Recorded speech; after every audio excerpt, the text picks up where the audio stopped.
બંગાળની ખાડીમાં ઉદ્ભવેલી લો પ્રેશરની સિસ્ટમ મધ્ય ગુજરાત પર સ્થિર થતાં જ વરસાદે ગઈકાલ બુધવારે વડોદરાને બાનમાં લીધું હતું। સવારના 8 થી સાંજના 8 વાગ્યા સુધીના 12 કલાકમાં લગભગ 13 ઇંચ વરસાદ ખાબકતા જનજીવન અસ્તવ્યસ્ત કરી નાખ્યું હતું।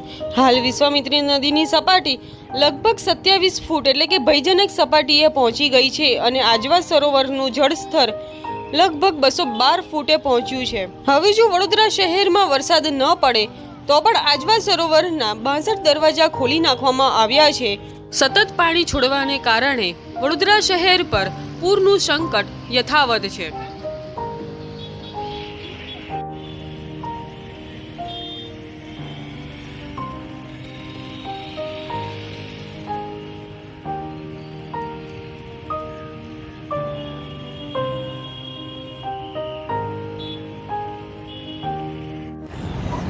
हाल આપણે જે કાલાઘોડા બ્રિજ ઉપર છે ત્યાં 26.50 ફૂટનું વિશ્વામિત્રીનું લેવલ છે અને 24 ફૂટથી અહીંયા ટ્રાફિક વિભાગ અને સિક્યુરિટીનું ડિપ્લોયમેન્ટ કરવામાં આવેલું છે અને અલકાપુરી ગરનાળા જાંબુઆ જે બ્રિજ છે સબમર્જ જે થયેલો છે ત્યાં આ બધી જગ્યાએ સિક્યુરિટીનું ડિપ્લોયમેન્ટ કરવામાં આવેલું અને તદુપરાંત જ્યાં જ્યાં પણ રાહત કેન્દ્રો શરૂ કરવામાં આવેલા છે ત્યાં સિક્યુરિટીનું ડિપ્લોયમેન્ટ કરવામાં આવેલું છે અને ફ્લડ કંટ્રોલ વિભાગ સાથે રહીને સતત કોર્ડિનેશન કરીને તે મુજબ કામગીરી કરવામાં આવે આગળની પરિસ્થિતિની વાત કરવામાં એટલે એ બાબતે પણ અમે એક સિંગલ કંટ્રોલ પોઈન્ટ છે ત્યાંથી અમે સંકલન કરીને કામગીરી કરી રહ્યા છીએ।